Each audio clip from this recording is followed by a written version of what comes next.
to the Dawgs Podcast with your hosts, Blake Reneker, Justin Charles, and Josh All. What's up, Browns fans? Welcome back to another episode of the Dawgs Podcast presented by Manly Bands. Get yourself a Manly band if you're getting married. If not, that'd be weird. We're excited to be here today.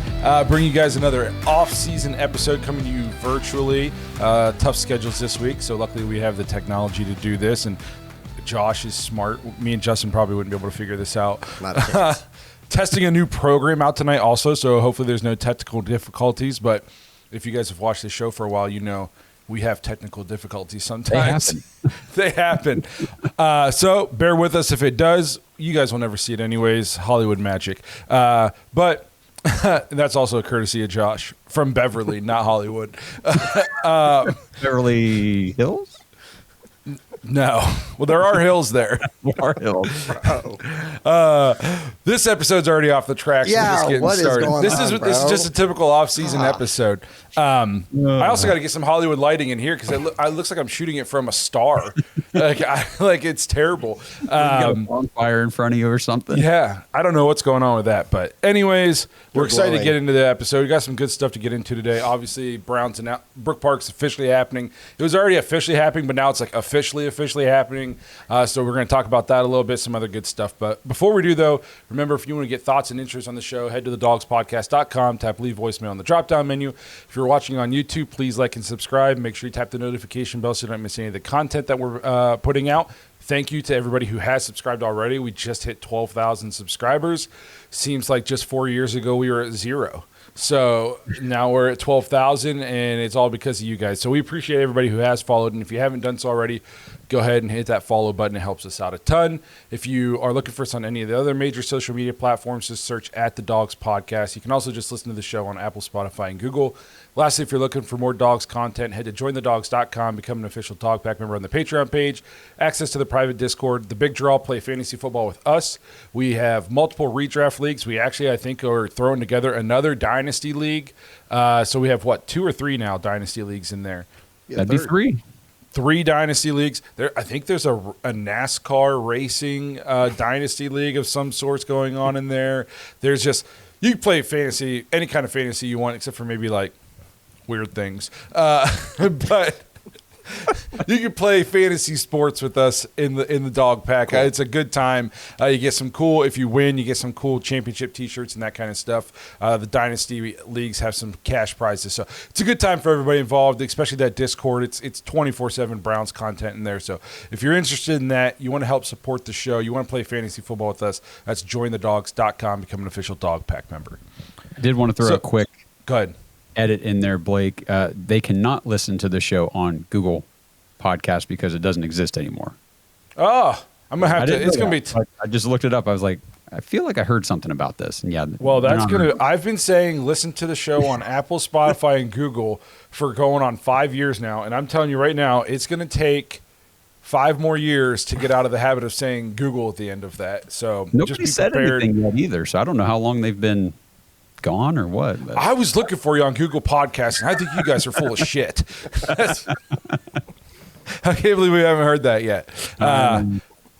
So Brook Park officially happening. The Dome, Governor DeWine signed the new state budget into place, including $600 million for the Browns to build their new $2.4 billion Dome Stadium in Brook Park. Woo! I don't know about you guys. We've been talking about a dome forever on this show, I feel like. I've wanted a dome since before we've been doing this podcast, and it's finally happening. I don't know if I'll ever be able to afford to go to a game, but I'm just excited to know that if I save up, I'll get to one day go watch the Browns play in the Dome. I don't understand the detractors to wanting to play in a dome, but there's a lot of good stuff about this. Josh, you typed this up. Do you want to read some of this out?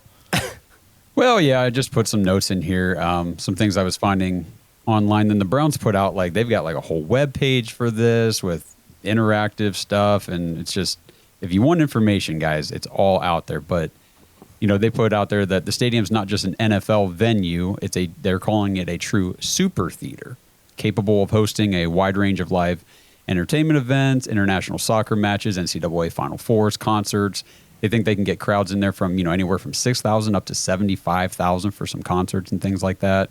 It's the largest ever private investment made in Cuyahoga County, and it's the first enclosed football stadium in the state of Ohio. So that's pretty cool. I think it's really cool that down to 6,000, which means like there can be more, I guess, intimate events going on. I didn't know, you know what I mean? Like smaller venue type feel, but then they can also, open it up and, Taylor Swift can come play there. So it's, to me, the versatility of the dome is nice. I've been to a couple games. I've been to Lucas Oil, and then I've been out to Allegiant in Vegas. Watching a game in a dome, it's awesome. It's just so much more comfortable. When I was in Vegas, obviously it was super hot. Not inside, felt great. And when I was at Lucas Oil, it was to watch the Big Ten Championship, and it was cold. It was super cold outside, and I was wearing shorts and a T-shirt inside, and it felt wonderful. Just the experience, especially now, too, with the design of the building being for the more modern, I guess I'll say, viewer, and like the way we move about the stadium and how many different food options we're going to have.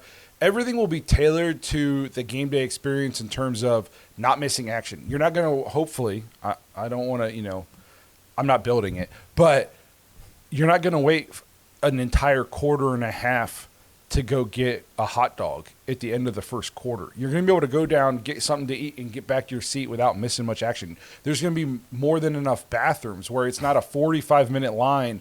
So, I go to a game, I don't even want to drink anything because I'm like, I'm not going to go to the bathroom because I'll miss an entire quarter if I have to go take a leak. It's just that we've talked about this at length on here. The game day experience in the current Cleveland Browns Stadium is awful.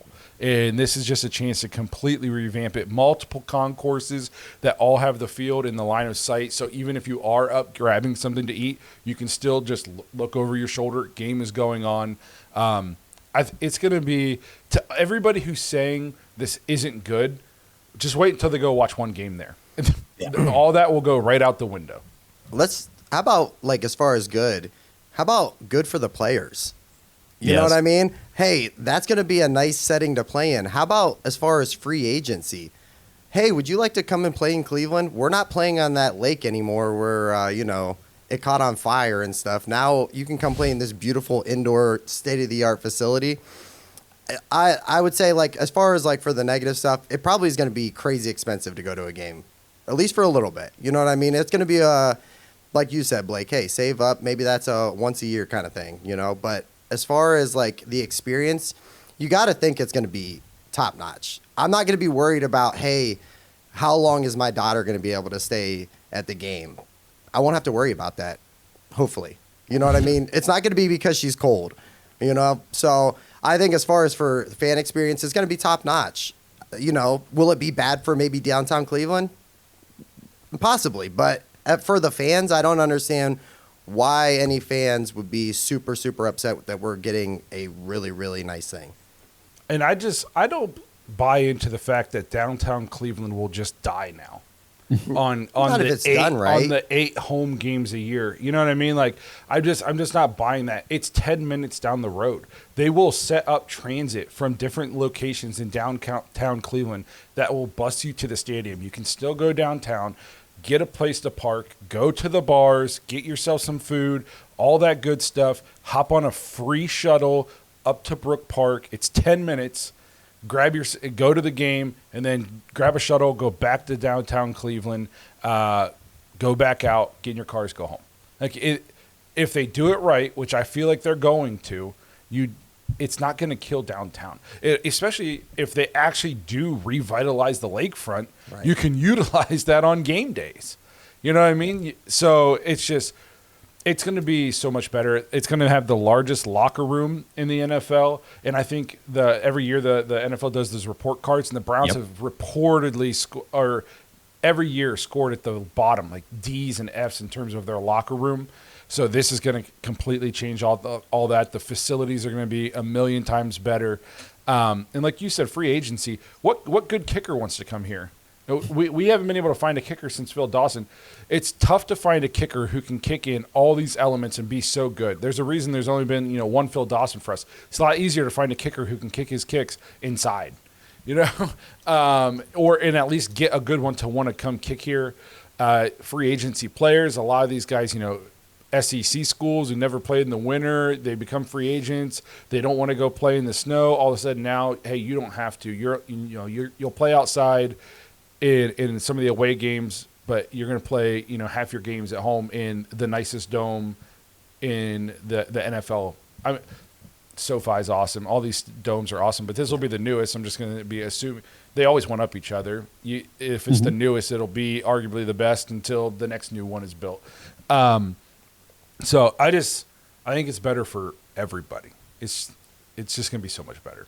What I'm excited to see is, and they've been showing the renderings like on social media and stuff of the dog pound, and they said it's going to be the largest fan wall in the NFL. The dog pound is going to from the field all the way to the top of the stadium. It will be one continuous section. It's going to be humongous. And the field is set 70 feet below, down, into the ground. Right. So it's just, I think it's going to have a very cool look and feel to it up there when it's all said and done. The way they're talking too with this wall and being, it's the closest front row and the closest further row. You know what I mean? So there's not going to be a bad seat in the house. Right. And it's almost going to have a college atmosphere in terms of how close to the field you are. And if you think Browns fans can be loud in an open-air stadium, wait till you pack 70,000 of us into a dome.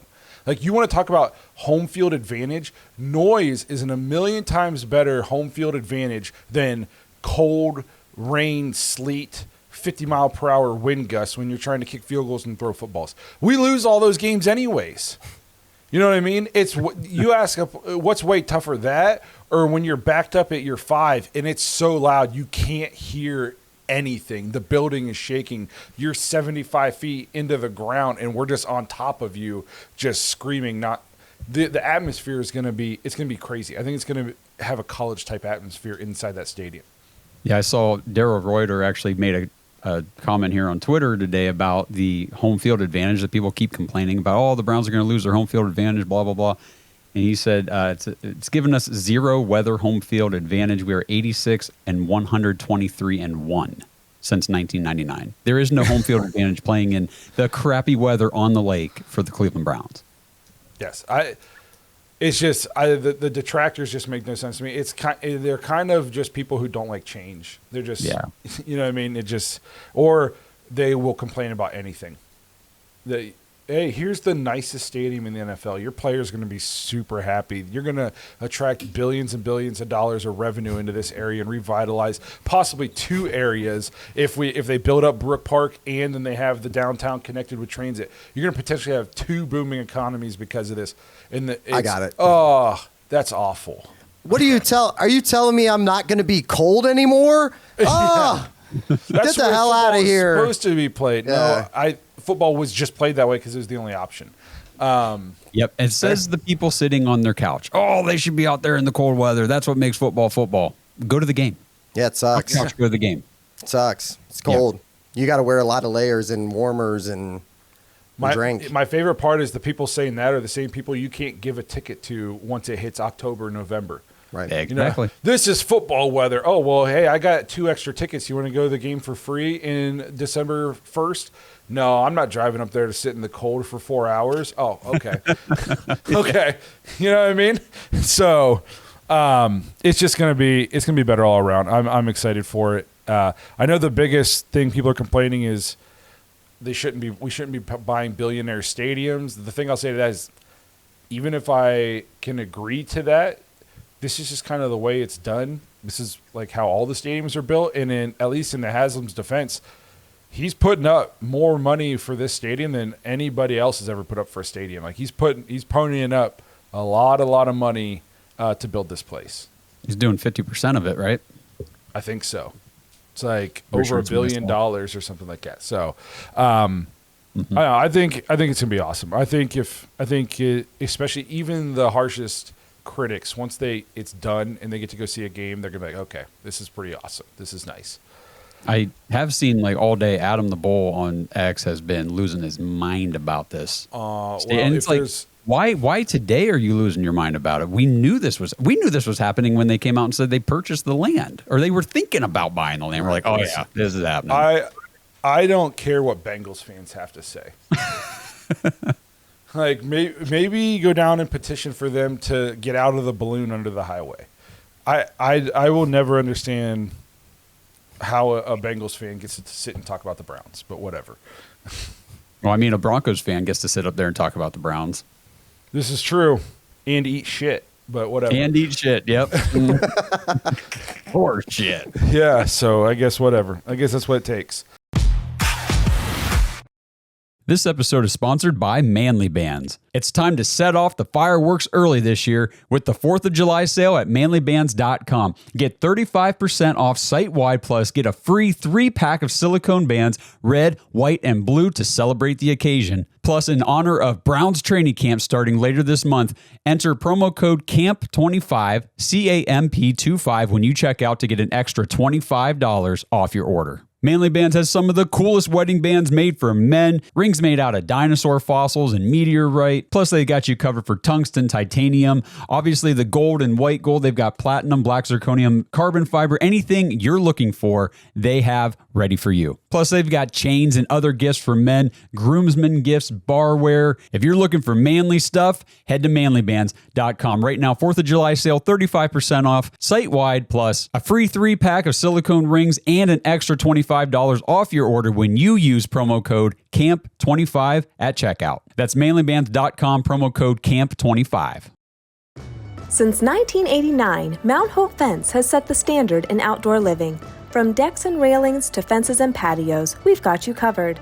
Our lineup features top brands like TimberTech, Alumagard, Preferred Railing, and Unilock, along with our own premium Duralux vinyl products. For over 30 years, we've partnered with contractors ensuring reliable job site delivery.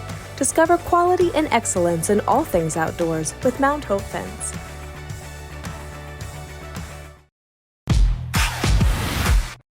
Speaking of shit eaters, the Steelers. That was a good segue. Professional transition right there. Yeah. Great, bro. Hey, I've been doing this for 4.5 years now. The Steelers have been making some moves. Obviously, so the big one they just made was trading away Minkah Asshat Fitzpatrick and acquiring Jalen Ramsey and Jonnu Smith. What do you guys think of this move? Because I know I got thoughts, but I'm interested. Yeah. What do you guys think? I got thoughts. Go ahead, Josh. Go ahead. I'll let you go, but I just want to say I saw somebody, I forget who it was, on social media made a comment and said, the Steelers are running their team right now like that manager in your dynasty league who needs to blow it up and rebuild, but just doesn't know they need to do it. They just refuse to do it. Go ahead, Justin. What do you got? I this is me personally, you know what I mean? And this is an outside perspective. I'm not super knowledgeable about the Steelers other than what we talk about here. I think this is kind of a loss for the Steelers. You know what I mean? You just traded away your emotional leader on defense. A guy, regardless of what we think, I know Browns fans, we hate him. We think he's a piece of shit. The dude is good at football. The dude is a straight dog. And you're trading him away for, don't get me wrong, Jalen Ramsey, he's nice in 2022. I mean, you know what I mean? Like, I think he's progressively kind of, I'm not saying he's like lost a huge step, but he's not the same guy he used to be. It's just kind of a puzzling move to me. But that's kind of where I'm at. I think that they took a huge loss on this. You traded away one of your leaders on defense for a guy that, hasn't really, he's kind of been sandpaper-ish on teams. It's one of those, I thought the same thing. I was like, this move makes absolutely no sense for me for the Steelers. You already had Joey Porter Jr., you have Darius Slay, you got Minkah Fitzpatrick there, then in the middle at safety. Now you're relying on Jog Thornhill to be your safety, and Jalen Ramsey, like you said, he's not what he was 3 years ago. This, you know what I mean? Yeah. This isn't prime Jalen Ramsey we're talking about.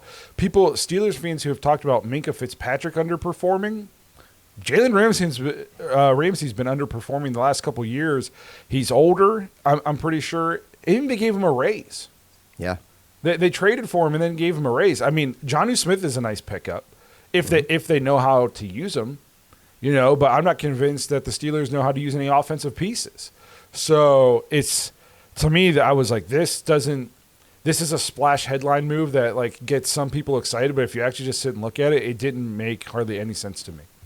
The Jonnu Smith thing just goes to Arthur Smith because he had him in Atlanta and he utilized him there. And I think that was the driving factor behind bringing Jonnu in. They also have no wide receiver 2, like none.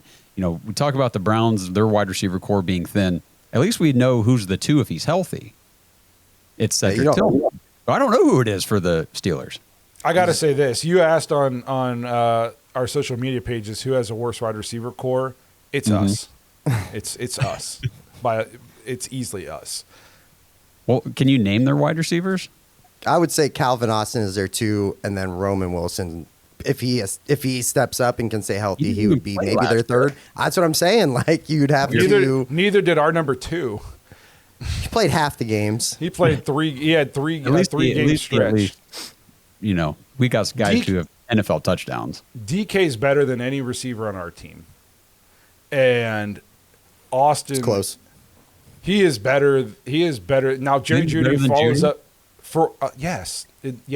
He's at least done it consistently. Jerry Jeudy had 1 year, and other than that, it's been a disappointing career. We've been saying that when he was in Denver, and we've all said it this year. Like, we're not calling him a 1 yet until he does it again. We're tentative to just crown him our number 1 wide receiver. So DK, in my opinion, is better than Jerry Jeudy, and Austin has done it more than Tillman, and so we don't even hardly have wide receivers who have touchdown receptions on our team. Jamari Thrash is arguably our number 3 or 4 right now. He could barely touch the field in the worst offense in NFL history last year. It's fair. Can we? Are we going to address whether this makes them the best secondary? Was that part of the question? Did you have that in there? Yes, it was. I will tell you this. I don't even think they're the best secondary in the division. I think Baltimore's secondary is hands down way better than anything they've got going on because you have Marlon Humphrey, you have Jair Alexander now, who is a savage. That is an absolute steal for them. That is disgusting. Then you have Kyle Hamilton, and then they just happen to have like one of the best, young guys, Malachi Starks, fall to them in the draft. They're going to be, their back end is locked down about as it gets, as long as Starks steps up. And you would think he would. He was a freaking dog. I completely agree. I would say it's Baltimore, and then I would say you could make arguments between us and Pittsburgh in terms of secondary. If we're 100% healthy and get it, I think it hinges on Martin Emerson. If Martin Emerson plays like he did his first 2 years, I think I would still take our secondary over Pittsburgh's secondary. If Martin Emerson continues to regress, then I'll listen to arguments about the Steelers secondary. And then in a distant, barely qualifying 4th place is the Bengals secondary. So, yeah, I mean, if you talk about the Browns secondary with a Martin Emerson in that Pro Bowl form, he should have been a Pro Bowler in 2023. And then, you add in like Grant Delpit, Ronnie Hickman's not bad. We do have a pretty good secondary. And it was funny because everybody, or not, I won't say everybody, but some people, and Mike Clay was the one on X that said, the Steelers still have Deshaun Elliott and Juan Thornhill at safety. So the secondary remains in terrific shape. And I was like, I don't know. Did they not turn on Juan Thornhill tape at all from last year? I mean, that was that's one of the most disappointing signings in arguably Browns history. I'd say it was worse. It's a safety thing. It's a safety thing, man. I don't know. Anytime we got to really make a splash at safety, it just kind of throw $40 million at it and just burn it. He'll probably come out this year with a chip on his shoulder because Browns fans have been talking all this crap on him. He'll probably bounce back and have a Pro Bowl season or something like that, and which just rub the salt in the wound of us going back and watching him jog for us a bunch of times. When he was on the field, which wasn't very often. Yeah. What do you think this does for TJ? Is TJ Watt going to get traded? It's kind of crazy. You already brought it up, but the fact that they gave Jalen Ramsey a raise and they're paying him $26.5 million, but you don't want to negotiate with arguably your best player on your roster, I would say is their best player on their roster, is kind of a bonehead move. They're kind of in a weird spot. I feel like they're in a spot like the Browns were last year. You have Myles Garrett. He's ticked off. He's like, I don't want to be here anymore. They can't get high enough in the draft to actually go get a quarterback. So they kind of just are stuck in this repetitive cycle of just taking a shot on a guy maybe that's out of his prime or a young guy that they're not sure about. If they really want to go get a young quarterback, trade Watt, and then you can use the first. I guess then you have a first-round pick that you can use at your disposal to go get a quarterback and maybe turn it around. But I would be negotiating with him. I think they're in a tough spot because I think the only team that's going to give you first-round picks for TJ Watt, which is what his market will be, are going to be contenders. Right. And then it's like, do you trade TJ Watt for a 20th pick or worse? Right. You know what I mean? And it's like, then you have to – that doesn't get you your quarterback possibly unless you start packaging ones and using – you know what I mean? Which isn't a guarantee. So they're in a tough spot, but just it's weird that you'll – trade Minka, who's already on your team, for a cornerback who's, by all accounts, on the regression side of his career. And, I mean, I'm not saying he's fallen off a cliff, but – and then and gave him a raise, but then won't pay TJ Watt. Yeah, I mean, Adam Schefter's been posting like crazy about teams inquiring with the Steelers about TJ Watt and, just kind of speculating on this trade stuff. Now, obviously, an extension announcement could drop at any minute that he's, they give him a $42 million a year, 3-year extension or something, whatever. But at least until that happens, the possibility is there that they trade him. I mean, I didn't see them trading Minka. I didn't think that was coming. No. You guys have been saying, so I don't know. I mean, it is funny that all three of these AFC North teams had these premier pass rushers, and the Browns were the ones that got it done. They got the contract done. They got the guy locked up, and we're ready to roll. No problems even into OTAs or minicamp. No problems. We're good to go. And here we got the Steelers and the Bengals dragging this right up to training camp, possibly into training camp. It's people like to dog on the Browns and stuff, but ever since AB and Kevin, like we don't have to deal with this kind of thing very often. Or you know what I mean? Like Miles had 1.5 feet out the door. And he was signed before voluntary minicamp. You know what I mean? Extended. Right. You know what I mean? So it's like they have a way of kind of getting this stuff done and figuring out that side of it. Now, is there room on like player development or identifying talent? We can have that argument. But in terms of like off the field kind of issues like this, like it's just not been David Njoku. You know what I mean? He was gone. He out, and now he's, to me, got to retire a Cleveland Brown. He's one of my favorite Cleveland Browns. So that's a good thing about this front office and this coaching staff and this ownership group right now is like this kind of stuff doesn't really happen to the Browns, and if it does, it starts to poke its head out. They nip it, and it's done. It's taken care of. So I think that's good. I know. Are we concerned that Quinshon Judkins isn't signed yet? I know you said like almost no second-round picks are signed. But yeah, I think just why? 2 of them so far. Is that normal? No, I don't think so. The problem is the 2 guys who got signed, one of them was Carson Swessinger, the Browns' 33rd overall pick, and the other one was Jaden Higgins, who was 34. The Texans took him right after us. And both of those guys got fully guaranteed contract as second-round picks. No second-round pick has ever gotten their contract fully guaranteed until this year. So those 2 got it. So obviously a guy like Quinshon, who was just, 3 picks after Carson, is saying, well, hello, you might as well fully guarantee mine too. And I think that's what a lot of the second-round pick issues have been, is they're trying to get either all or the majority of their, rookie contracts fully guaranteed. Yeah, this is something I've been like, we need to get this figured out because there's a lot riding. A lot of this offense is riding on Quinshon Judkins this year. Sure. Yes. So we got to get that figured out. Another thing we wanted to talk about, Mary Kay kind of reporting that Deshaun is going to be mentoring this year, and I saw pictures of him observing mini camp and stuff like that. And he's obviously been posting workout videos and stuff like that from Berea. What do the Browns do? Because he's not going to go away. Because if he just goes away, he's not going to get paid. I don't know what the rule is like if he just leaves or retires or rides off into the sunset. Like, does fully guaranteed, and Yeah. you know what I mean? And then, what's his? Is he trying to force his way back onto the field? I don't know what his end game is. Does he still want to play football, or is he just trying to get paid, or I don't know, because he can't go back on the field for the Browns, right? Like, ever, especially not after the things that Jimmy has said. Drafting 2 quarterbacks, we drafted 2, traded for 1, and signed 1. There's 4 new quarterbacks on this team this year.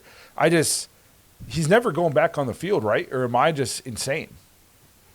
I don't think he'll go back on the field for Cleveland, but I will say this: if he does want to maybe have the opportunity to potentially play for another team down the road, this is probably a good look. I know they said some of the rookies, like Dylan Gabriel, was saying that Watson is kind of not like a mentor, but he's been there to been like, hey, I messed this up, try this, or this is the lingo on this, or something like.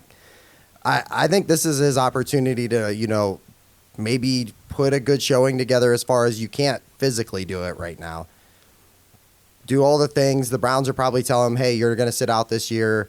Probably next year we're cutting you.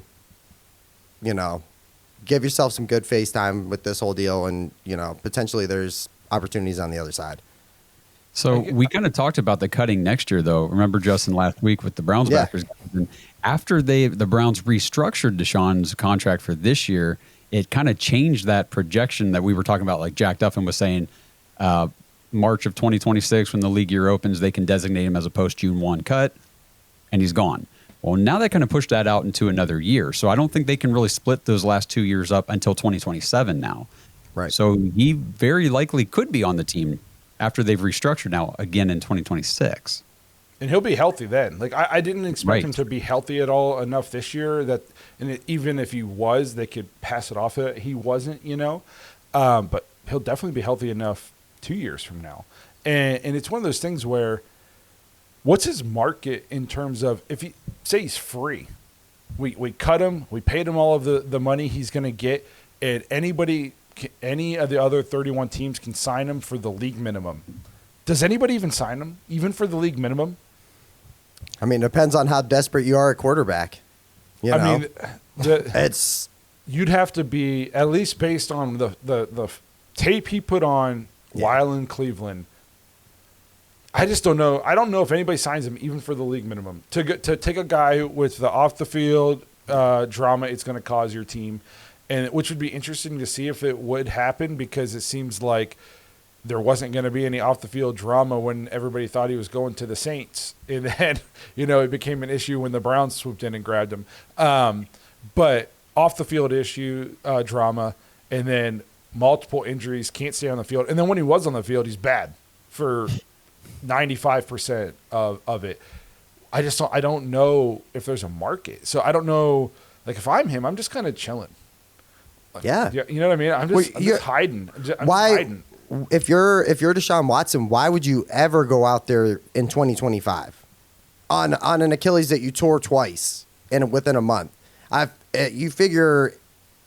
I just feel like that's kind of reckless. That's serious career jeopardy. You know what I mean? Let's say you go out there, and for what? Would we not look like one of the most dysfunctional teams in the league if we did all these things at quarterback that you just discussed, and then we're talking about, hey, Watson's he's ready earlier than we thought. It wasn't a big swing and a miss. We're going to roll him out right now. But don't worry about the rookies. We don't want to see those guys. We got plans for this pick in 2026, the first rounder, of course. Sometimes I wonder what the hell we're doing, if it plays out like that. It's definitely a mess, for sure, that they've gotten themselves into with that whole situation. It just sucks that he was no good on the field. And the fact is, the next time if it's 2026 when he's fully healthy and able to technically be on the field again to play, he's going to be 31 years old. With all these injuries, his athleticism will be nothing close to what it was the last time he was good, which was 25 years old. he can't stay healthy. It's just he doesn't seem to understand the offense or really care to learn. I don't know. It's all been bad. It's just been so bad. This episode is sponsored by Butcher Box for Pets. Browns fans, we love our fellow dogs, our Dog Pack members, and the Dog Pound faithful, but let's not kid ourselves. The most important dogs in our lives are, well, our dogs. Your furry friends aren't just pets, they're part of the family. But the question is, what are you actually feeding them? Head to butcherbox4pets.com/products to see all the options for your dogs, including fresh and dry foods, treats, meal toppers, and even toys for your dog. If you're not sure what your dog will like best, try the Premium Nutrition Adult Starter Pack. And they even have a vacation bundle to take care of your four-legged friends while you're on vacation this summer. And right now you can get 20% off your order with promo code DAWGS, DAWGS, when you check out. At ButcherBox, they believe in real ingredients. Their pet foods have been developed and certified by vet nutritionists to contain zero artificial flavors or preservatives. You get protein-packed formula with over 50% of the recipe comprised of third-party certified humane ButcherBox meat, plus functional ingredients like pre- and postbiotics to support your dog's vitality and digestion. I know that sounds like a lot, but the bottom line is your dogs are getting the nutrition and the value they need and honestly that they deserve. I know our home wouldn't be the same without Odie, our 100-pound golden retriever who thinks he's a 10-pound lap dog. He is not, but it gives us peace of mind knowing that we're giving him quality food instead of just that factory processed garbage from the store. And speaking of the store, no need to go. Butcher Box for Pets delivers their high quality food right to your door. So head to butcherboxforpets.com/products and use promo code DAWGS, DAWGS, for 20% off your order. It's time for us dogs to give our dogs the nutrition they deserve. It's yeah. I don't know. I don't know if That's there's why, a market. The whole mentoring thing kind of, I still scratch my head a little bit at it. Like for these young guys, I mean, they're obviously they're getting asked questions probably by the media and they're answering them to the best of their ability and being professionals. I like that. Mm-hmm. But at the end of the day, I mean, are you really sitting there saying, hey, how about you come over here and help me with this offense that you were never able to understand anyway? Yeah. It's fair, man. Honestly, it's fair. It's a fair point. He's not mentoring Joe Flacco. Yeah. No. Like, it would just be for the rookies. Maybe Kenny, but I feel like Kenny just played a ton of games, you know? He started a lot of games. It's one of those things too, like is he in meetings? You know what I mean? Like, yeah, they say he's in the meetings. Is it awkward? I would almost like to just be a fly on the wall for a day, just to observe. Like, hey, like they go to shut the door, and he's like, "Wait, guys, I'm here," and he like has to like, you know what I mean? Like wiggle his way in, and like, "Oh shit, sorry, Deshaun, yeah, come in, grab a seat in the back," or you know what I mean? Like like what is he even doing? It's because you're right. It's got to be awkward if there's conversations around the building, or and coaches or players even just saying like, "Man, I hope we can find our franchise guy. Like, we need a good quarterback in here." And there's Deshaun. Like, they paid me $230 million and traded 3 first round picks for me. How many players did we hear say that in the offseason? Like, I think we just got to find our quarterback. Like, yep. Dude's still on the team. Right. Well, remember, I think it was Njoku. He was doing an interview, and he's like, biggest problem we got right now is we just need to find somebody that can stay healthy and play quarterback. And we were like, they like slowly pan the camera over, okay. And Deshaun's like eating. Oh, man. But, like, honestly, I don't know how you guys felt. Me and Josh have joked around about this. Even now I have doubt. Like, I'm like, I'm still not sure. I think I know. I think that we've moved forward and, off of Deshaun Watson, but I don't know. The fact that the owner said that it was a swing and a miss, like, to me, that's got to be nail in the coffin. You know what I mean? Like, so. That says there's no pressure from anywhere for him to get back. If the owner's saying that, there's nobody pressuring you. He's the ultimate pressure point. And if he agrees that it's done, then it's got to be done. But it'll be interesting because that's just, and I'm not even like trying to like make fun of him so much. It's just like the entire scenario and just like how awkward it has to be. It's messy. You know what I mean? We'll see. OTC over the cap. I just pulled it up for his contract now. They got to have everything updated since the restructure, and cut post June 1 option for 2026 is $0 saved and almost $81 million in dead cap. Nice. At what point do they just suck it up and do it? Like the Broncos did. Like, are they able to spread that 40 million, into 2 years, or the 80 into 240s, or do they push it out to 2027 where it's a $26 million dead cap? Man, I don't know. Either way, he's 80 million not my of the money. cap next year. Yeah, it's because like at some point you just gotta cut the cord. I know I know it's not our money, but the thing, that money's already, like, the guaranteed money's already paid. Now it's just about manipulating the cap and trying to figure out how you allocate the space for the other players. It'll be interesting for sure. All right, we got a couple listener mailbag things we want to get to here. So this comes from Mike on the website. I like when people use the website. It's out there. Use it, people. TheDawgsPodcast.com. He says, do you think the Gabriel and Sanders picks highlight the Browns' questionable decision-making? If Sanders is such a great talent, why did the Browns pick Gabriel instead? They could have been a lucky draft pick away from another disastrous season. Not saying Sanders is the savior, but as of now, the media makes it seem that way. We kind of talked about this, where it was like, did they get lucky that he kept falling? Because by all accounts, there's been a lot of talk about Gabriel struggling, and it was like, did they swing and miss and then just kind of fall into what could save everybody's job there in the fifth? Like, we kind of talked about this. Well, just to touch on that, I don't know if it's just bad decision-making or questionable decision-making. I think that they went into this year going, we don't have a franchise quarterback. We have to figure that out. The problem is I think it kind of fell to them weird. You're in the draft. You take Gabriel, who that was kind of his head scratching at the time, but you're just like, okay, well, that was their guy. But then, you are fortunate enough to have Shedeur Sanders slide you in the 5th round. So it's one of those things where it's kind of a mess that they created on their own. I don't think it's questionable decision, especially when we pounded the table for, hey, this quarterback room sucks. Clear it out, start over. We wanted them to draft 2 quarterbacks. They did. As soon as they did it, we panicked and freaked out as a fan base. That's what we asked for.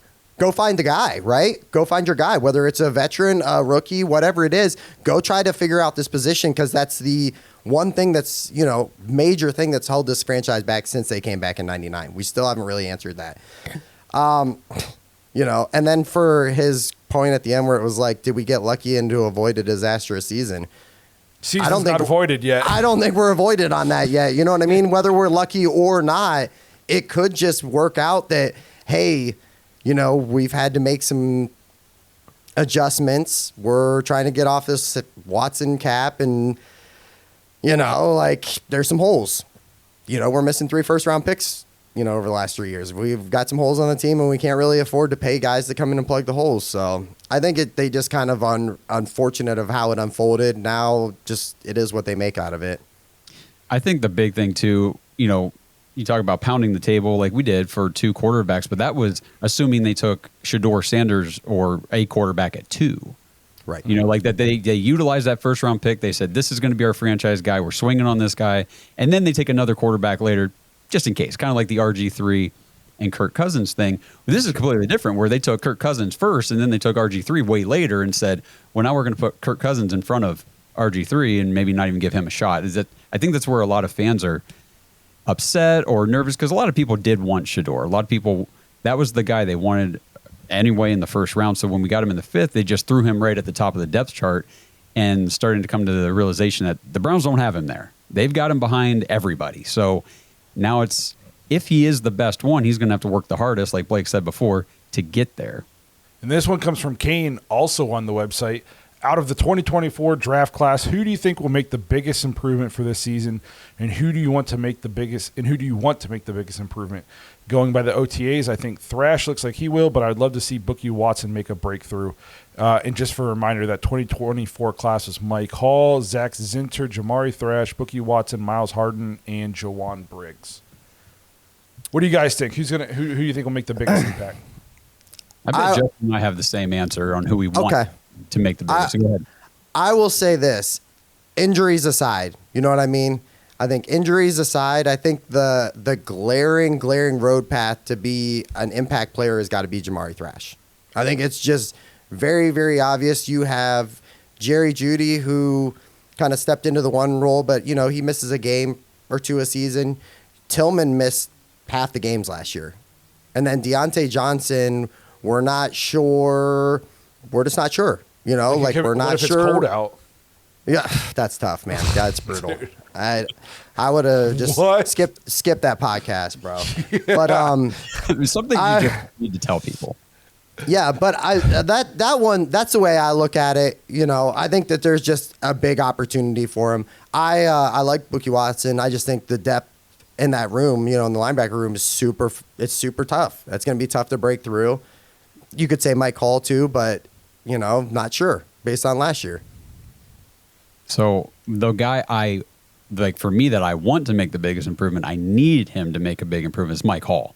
Right. Because he was our second round pick last year. I mean, the Browns, they bypassed a lot of solid players in that draft last year to take Mike Hall, and he had about as bad of a rookie season as you could have, getting suspended and not playing for the first part, and then getting injured partway through, and then coming back and then busting up his knee and going on IR again at the end of the season. Like, now he's had surgery, and Andrew Berry, he's struggled with this defensive tackle position in the draft, and we need Mike Hall to be that guy that they drafted him to be. I think the addition of Mason Graham, as much as we talked about it helping Myles Garrett, I think it could help a guy like Mike Hall a ton too.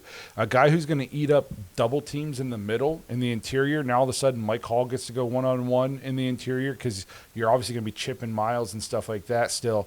I think he could have a good year as long as he stays healthy. Because when the very short time where he was healthy and on the field, he looked like he was going to be pretty good. Mm-hmm. You know what I mean?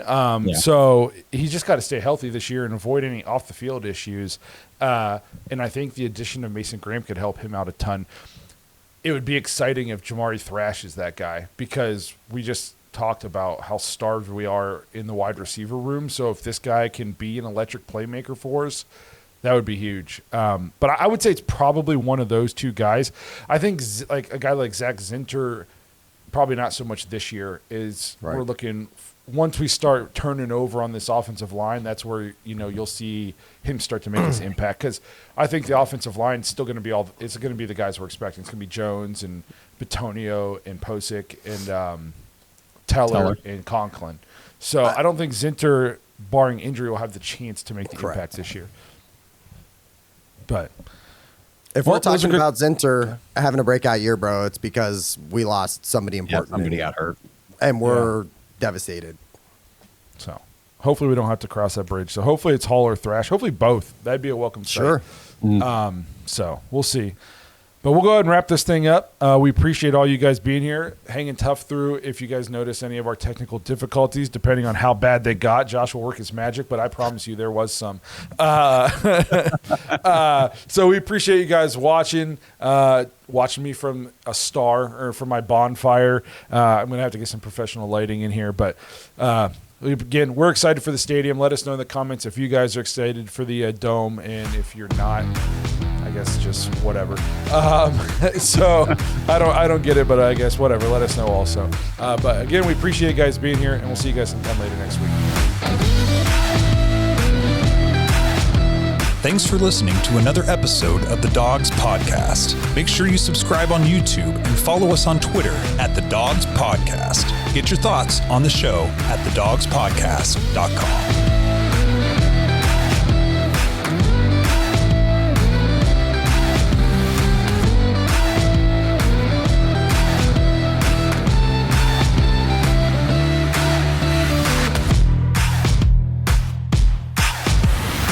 This episode is brought to you by Bodden Sports. Browns fans, it's summertime. Time to get outside and take advantage of the beautiful weather and play some backyard games. Head over to boddensports.com, BADEN sports.com/dogs, and check out all their summertime gear. And for 10% off your entire order, just use promo code DAWGS, DAWGS, when you check out. Now, if you guys love pickleball, Bodden Sports has all the gear you need, including a variety of paddles, balls, and complete pickleball sets with a pack and go carry case so you can play in the backyard or take it on vacation to play with the entire family. Baden Sports also has volleyball and badminton sets, croquet, horseshoes, bocce, and even Vikings chess. And no summer break is complete without some good old-fashioned wiffle ball. Plus, Baden has all kinds of different basketballs with special outer layers that are designed specifically for whatever surface you'll be playing on. So don't waste 1 second this summer. Head to badensports.com/dogs to get the backyard outdoor gaming gear that your family needs and get 10% off your entire order with promo code DAWGS, DAWGS, when you check out. That's badensports.com/dogs.